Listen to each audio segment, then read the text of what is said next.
Le millionnaire le plus puissant de la ville déjeunait avec son fils, assis dans un fauteuil roulant, dans l'un des meilleurs restaurants de la ville. Lorsqu'ils furent approchés de manière inattendue par une pauvre petite fille qui s'approcha de leur table d'un pas assuré et d'un calme étonnant. « Nourris-moi et je guérirai ton fils, dit-elle. Le père éclata de rire, se moquant ouvertement d'elle. Mais alors, l'impossible s'est produit sous ses yeux. Dans la grande salle à manger de l'un des restaurants les plus chers de la ville, où l'argenterie brillait et où les serveurs se déplaçaient comme des ombres dressées, existant à peine, était assis Andrés Salamanca, un nom qui faisait trembler les hommes d'affaires et reculer les juges. Vêtu d'un costume sombre et impeccable et d'une expression sculptée dans la pierre. Il ne souriait pas, il n'en avait pas besoin. L'air autour de lui était suffisamment lourd pour écraser toute tentative de chaleur. Il y avait quelque chose dans son regard. Un mélange de puissance absolue et de vide irréparable.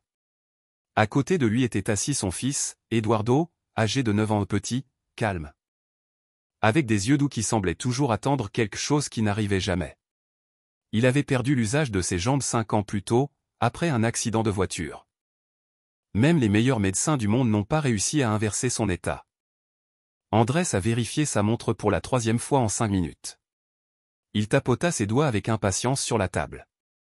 Ils ont 3 chefs primés et pourtant. Ils mettent autant de temps à servir un plat. Un serveur est apparu précipitamment, bien qu'il n'y ait pas eu de réel retard. La nourriture était à l'heure. Mais le problème n'a jamais été le timing. Le problème était Andrés, un homme qui refusait de tolérer la lenteur, même lorsque le monde implorait de la patience. Ce sera juste 1 minute de plus, monsieur. Andrés ne répondit pas. Il détourna simplement le regard et expira bruyamment par le nez.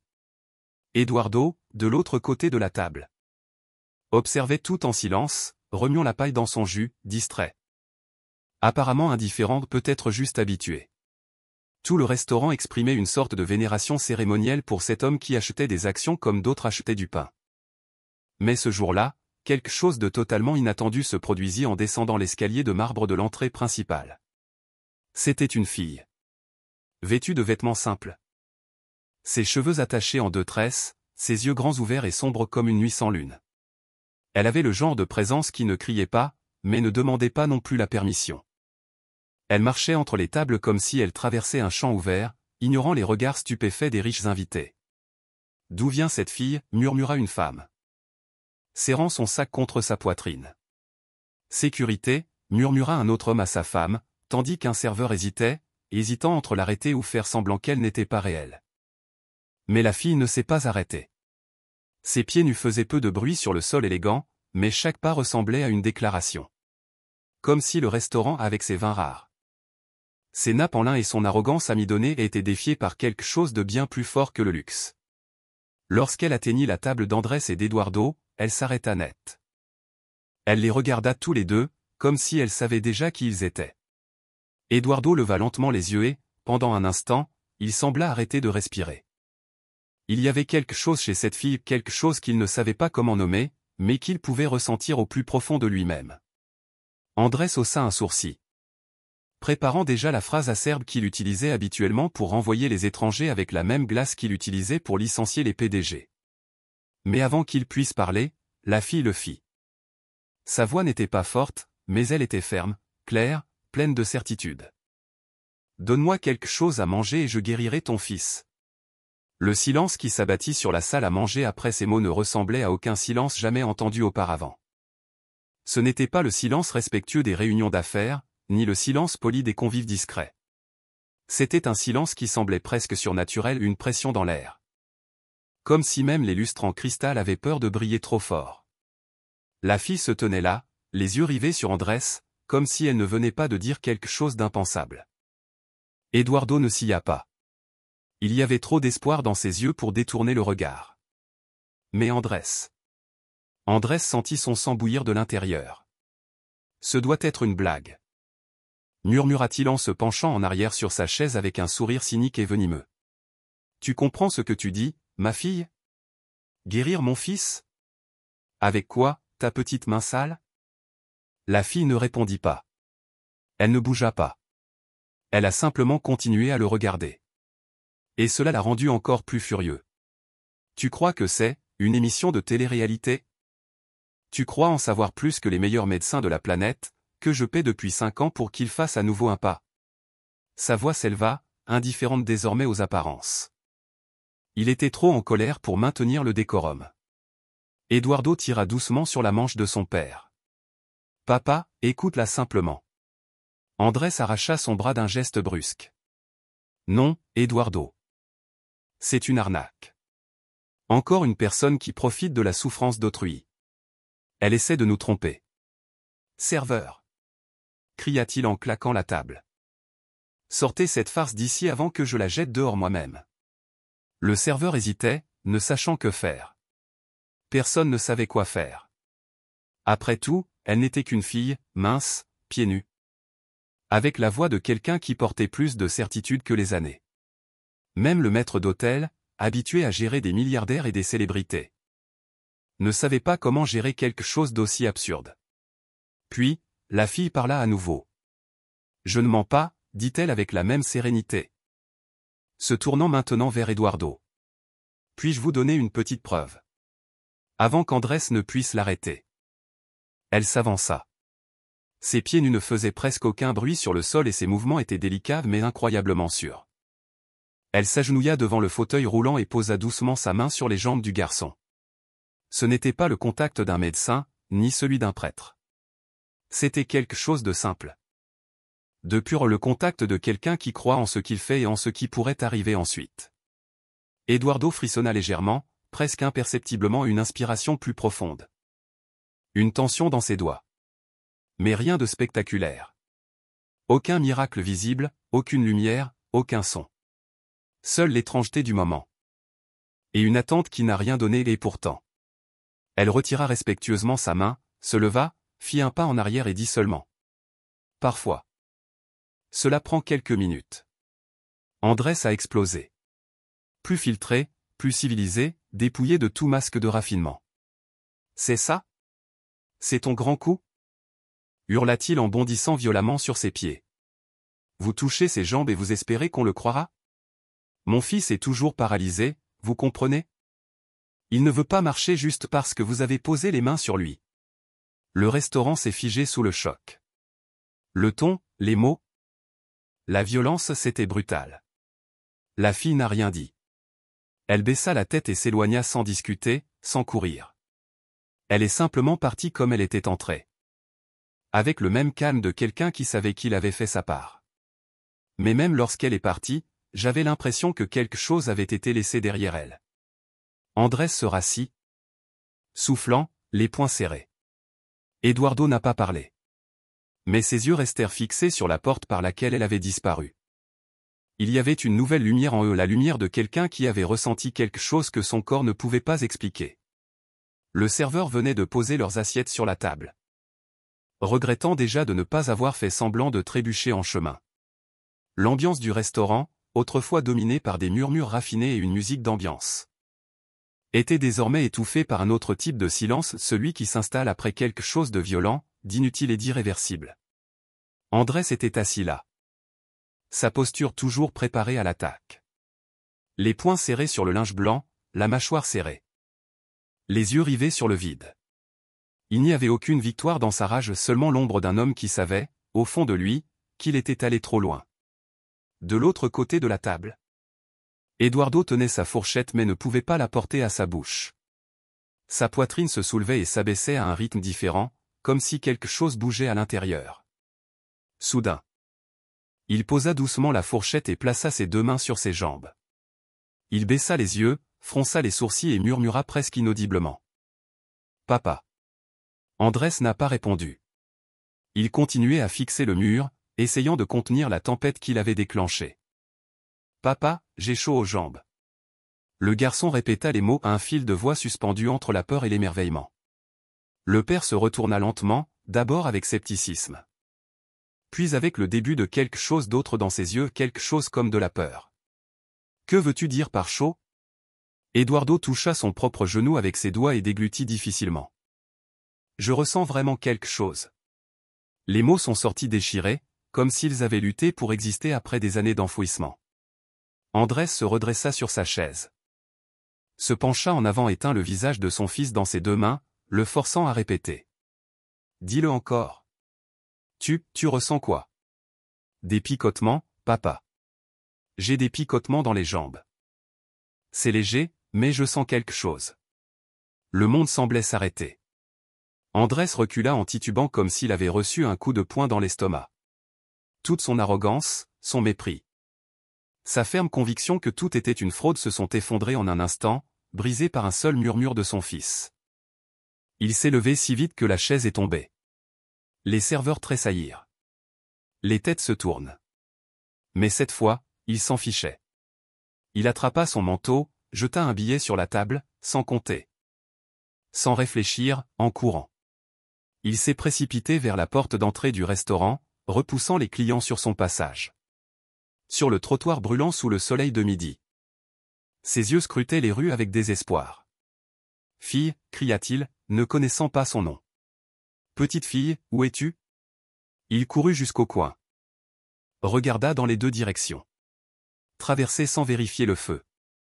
Un taxi a failli le percuter. Il tourna la tête sauvagement.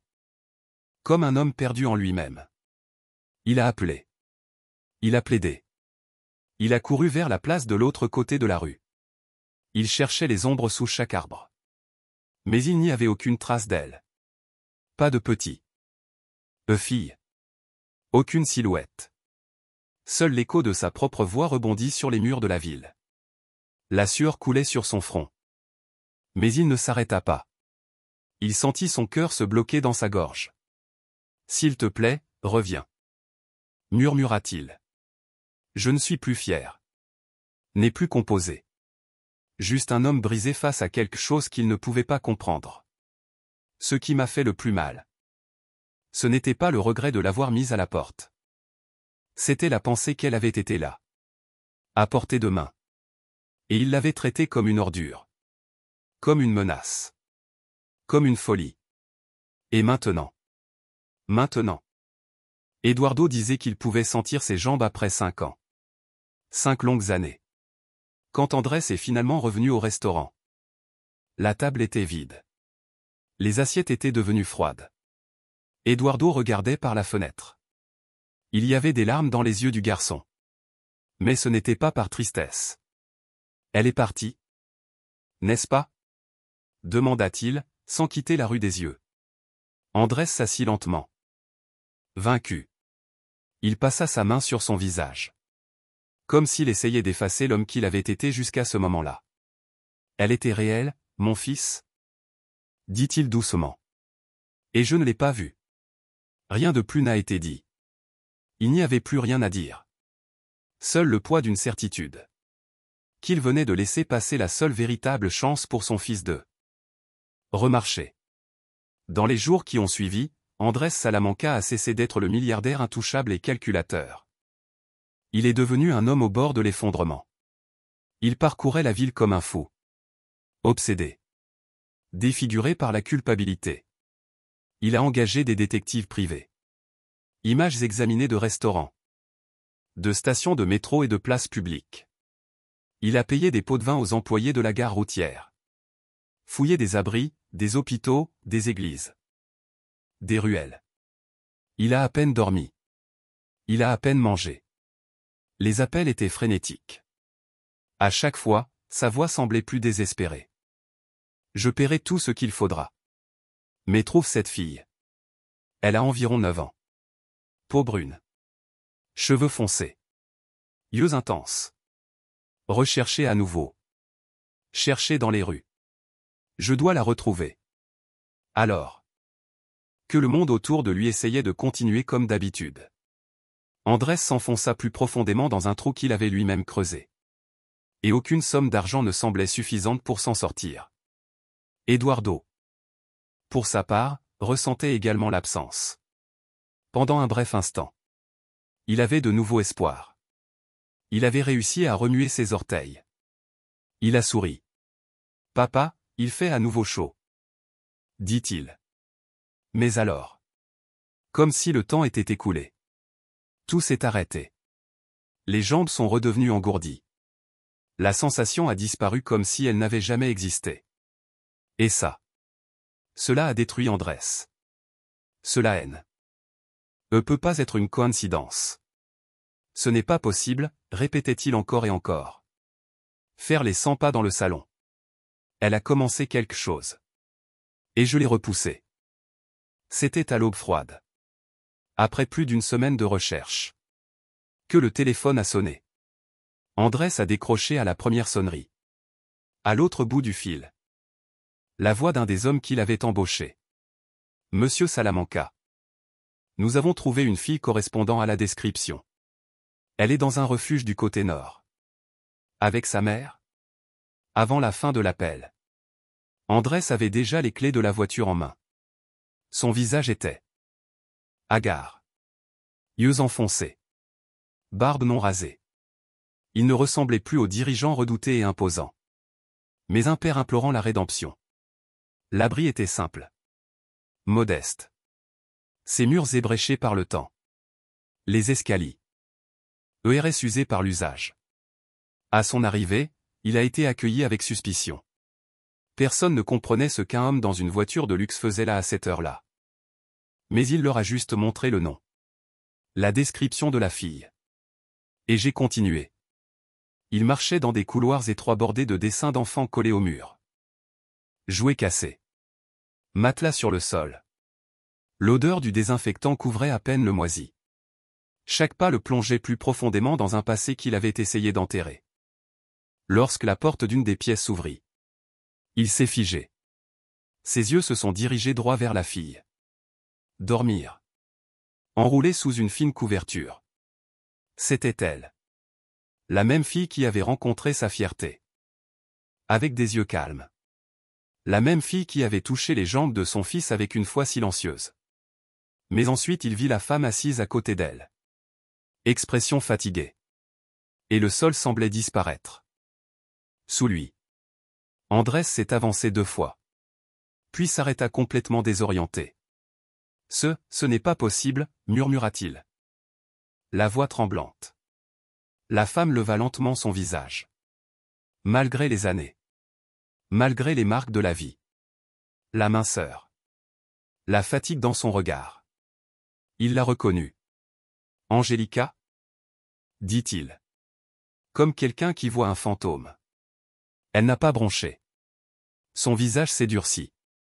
Comme quelqu'un qui attendait depuis longtemps le retour d'une dette impayée. Il t'a fallu du temps pour me naître. Mais oui. C'est moi, Andrés. Il a fait un autre pas. Il n'était toujours pas sûr de croire ce qu'il voyait. Que faites-vous ici? Elle, c'est ta fille? Angélica hocha la tête. Un petit geste. Oui, elle est. Et toi? Tu l'as jetée hors d'un restaurant comme si elle n'était qu'une nuisance. Tout comme tu l'as fait pour moi. Ces mots ont fait l'effet d'un coup de poing. Andrés recula. Son esprit s'est précipité vers des années en arrière. Angélica avait travaillé pour lui. L'un de ses employés les plus prometteurs. Compétent. Engagé. Loué par tous. Mais quand elle est tombée enceinte, elle a commencé à arriver en retard. Jour manquant. Ses performances ont chuté. Et lui, sans une seconde réflexion. Sans conversation. Sans empathie, je l'ai renvoyé. Je ne savais pas ce que tu traversais. Je ne savais pas quelle était ta fille, balbutia-t-il. Bien sûr que non. Répondit-elle froidement. Parce que tu n'as jamais voulu savoir. Pendant quelques secondes. Le silence régna. Andrés regarda la fille endormie. Et sentit le poids dans sa poitrine. La même fille qui l'avait humilié. Était la fille d'une femme qui l'avait abandonné. Puis il parla à nouveau. Plus. Bas maintenant. Sa voix tremblait presque. Elle a touché mon fils. Et pour la première fois en 5 ans, il sentit ses jambes. Après cela, elle est partie. Mais elle a commencé quelque chose. Angélica. Et j'ai besoin de comprendre. Angélica croisa les bras. J'ai pris une profonde inspiration. Il n'y avait pas de place pour le pardon à ce moment-là. Mais la porte n'était pas complètement fermée. Non plus. La question n'est pas de savoir si vous voulez comprendre. La question est, êtes-vous enfin prêt à entendre ce que vous refusiez d'entendre à l'époque? Oui. S'il te plaît? Murmura Andrés. Désespéré. Angelica resta silencieuse quelques secondes, comme si quelque chose lui serrait encore la gorge, retenant ses paroles en otage. Mais lorsque son regard se posa sur sa fille endormie, sa poitrine sembla enfin libérer tout ce qui était resté bloqué pendant des années. Tu veux comprendre ce qui s'est passé après mon départ? Commença-t-elle d'une voix ferme et tremblante. Alors je te le dirai. Après que vous m'avez mise dehors, enceinte, sans même me laisser parler, ma vie est devenue un champ de bataille. Je ne trouvais aucun emploi. Personne ne voulait embaucher une femme sur le point d'accoucher. Andrés baissa les yeux, englouti par un mélange de honte et d'impuissance. J'ai passé ma grossesse dans un refuge, dormant sur un matelas taché, entouré de rats. J'ai accouché seul, dans un hôpital public surpeuplé, sans personne à mes côtés. Et à ma sortie, je n'avais nulle part où aller. Je suis sorti dans la rue, avec elle. Moi, essayant d'allaiter un bébé dans le froid, affamé. Et elle, grandissant sur les trottoirs. Dans les files d'attente aux soupes populaires, dans les refuges. J'ai vu ma fille tousser faute de couverture, s'évanouir faute de nourriture. Elle passa une main sur son visage.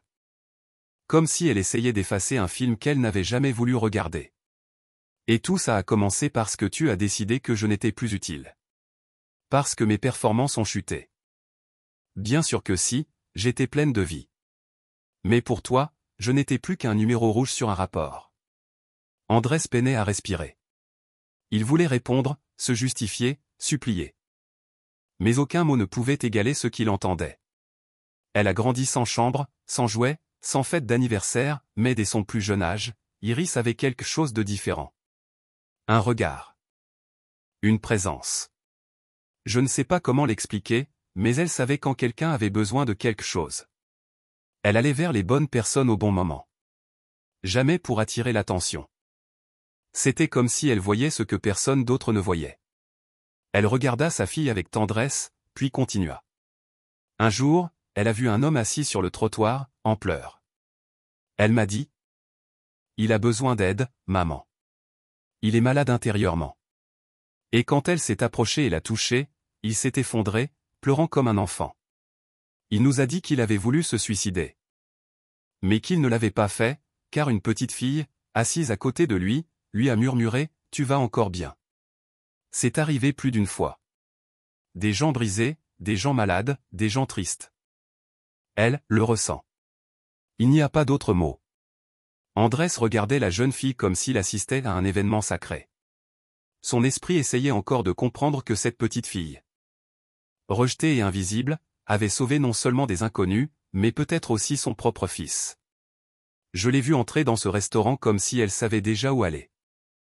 Comme si elle allait exactement là où elle devait aller, murmura Angelica. Parce que c'est ce qui s'est passé. Elle s'est réveillée ce matin-là et a dit : « Aujourd'hui, on va trouver quelqu'un d'important. Je vais l'aider. » Et elle n'a demandé qu'une assiette de nourriture en échange, a déclaré Andrés. Elle n'a pas demandé de la nourriture pour faire une bonne affaire, répondit Angelica. Elle te testait. Elle voulait voir quel genre d'homme tu étais.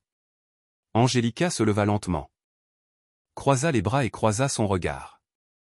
Et même après tout, même sans savoir que toi si vous étiez l'homme qui nous a enlevé le sol, elle a choisi d'aider votre fils. Car elle ne garde aucune amertume. Elle a une raison d'être. Et tu as pu en être témoin. Mais tu l'as mise à la porte comme si c'était une imposture. Andrés fit un pas en avant, la voix étranglée. Je sais. Je sais ce que j'ai fait. J'ai tout gâché. Mais je suis venu demander, non pas l'oubli, mais une nouvelle chance. Une chance de recommencer.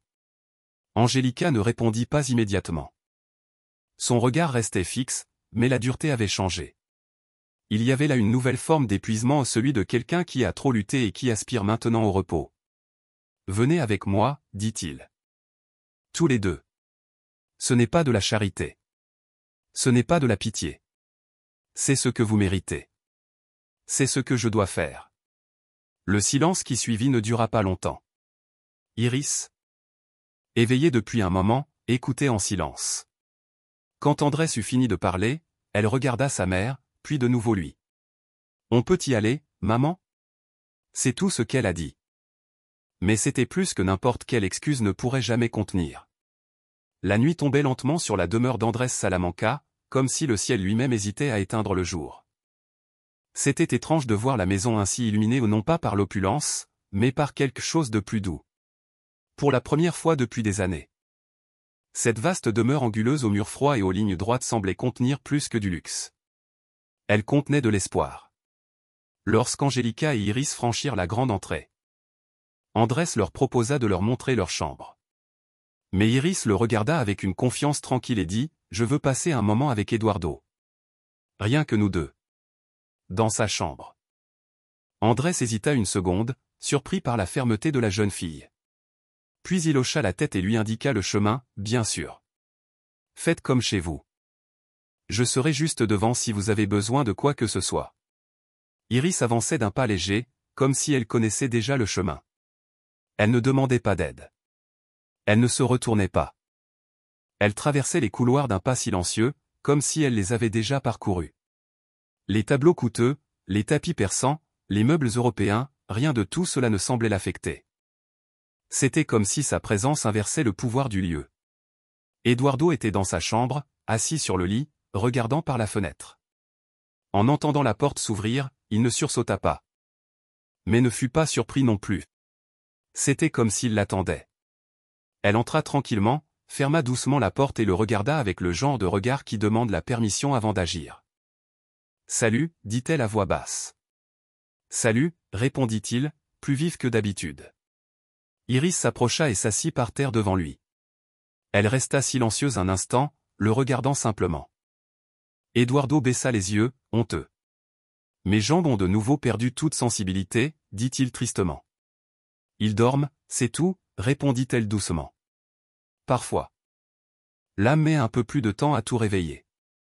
Elle prit ses petites mains fragiles et les tint avec une force surprenante. « Est-ce que tu me fais confiance ?» demanda-t-elle. Eduardo hocha la tête. « Depuis le restaurant. Depuis le moment où tu m'as regardé. » Elle sourit, puis posa calmement ses mains sur ses genoux. Elle ferma les yeux et ne dit rien. La pièce resta silencieuse. Dehors, le jardin était plongé dans l'ombre, baigné seulement par la lumière de la lune à travers la vitre.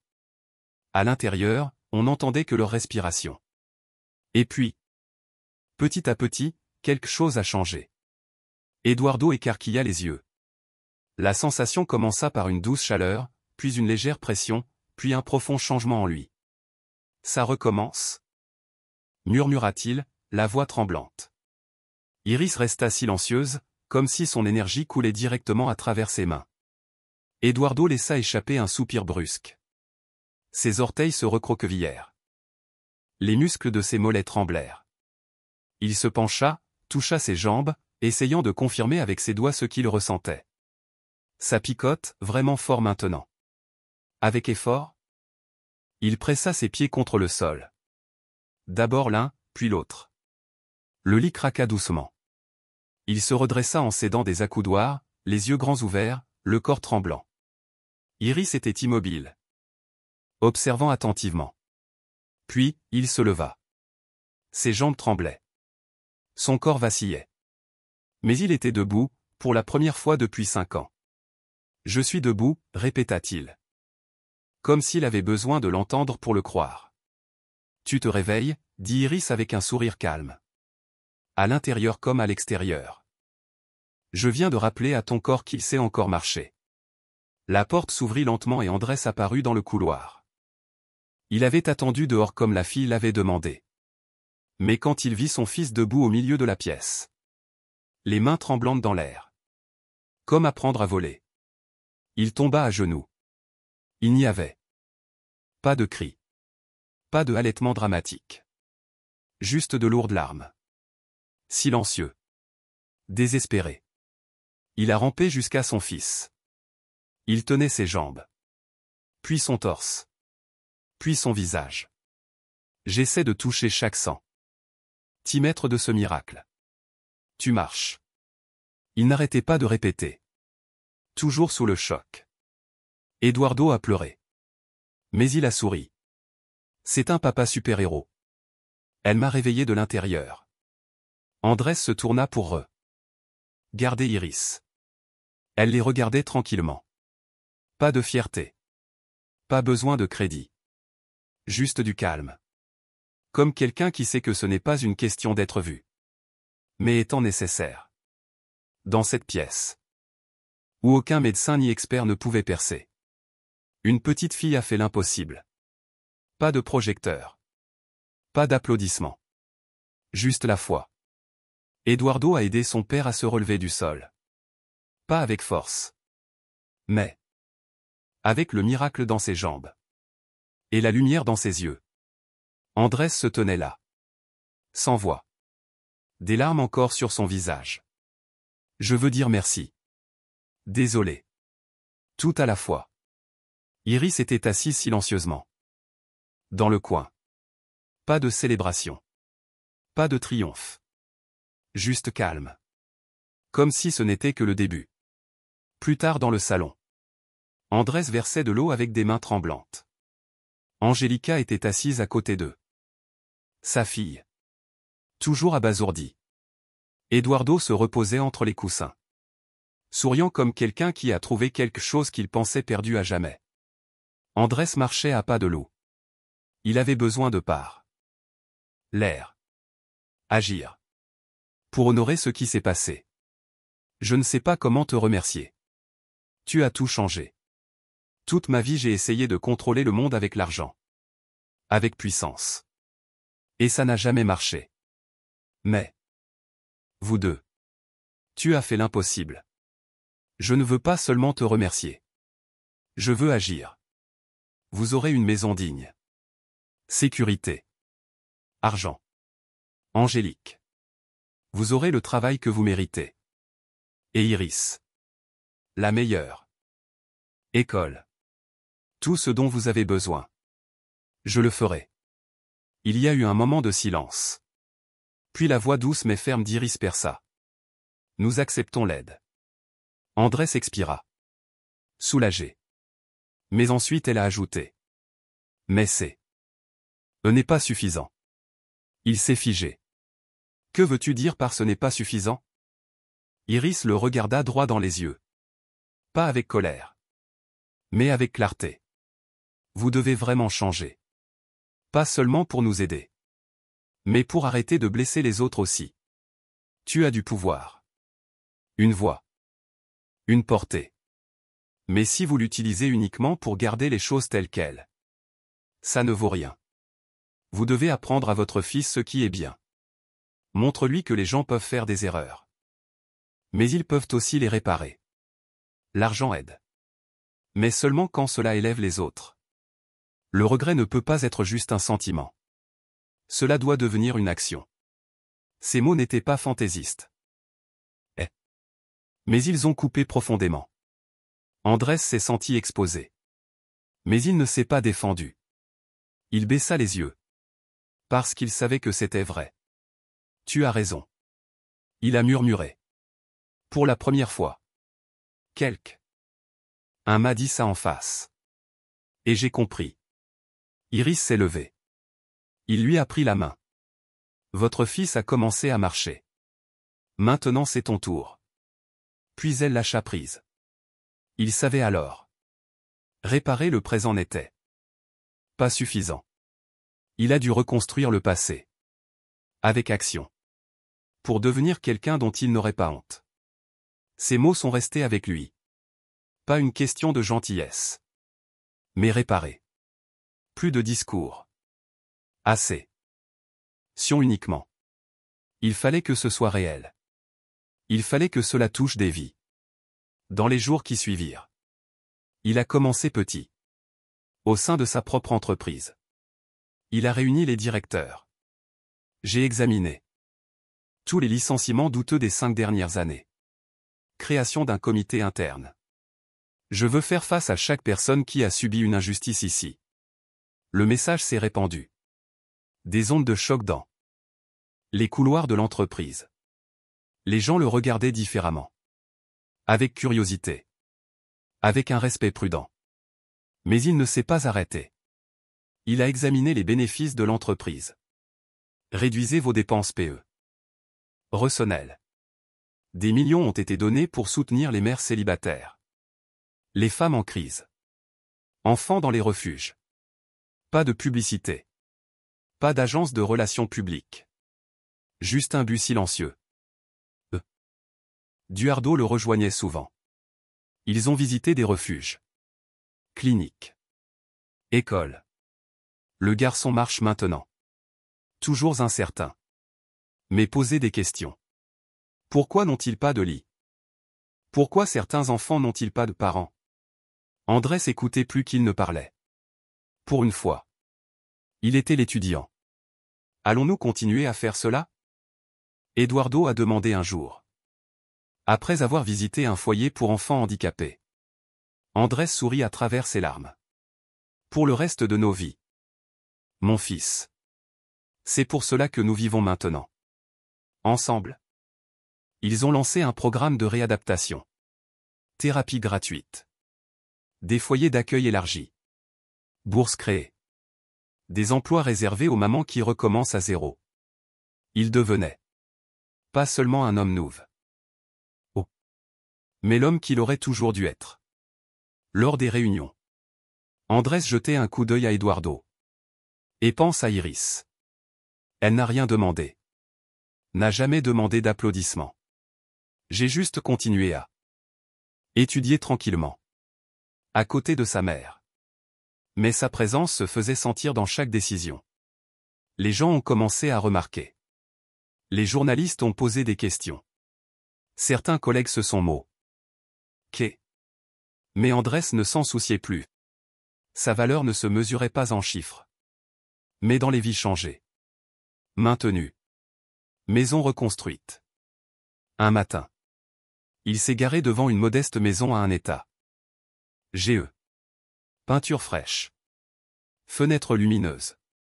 Fleur en fleur. Sur la banquette arrière.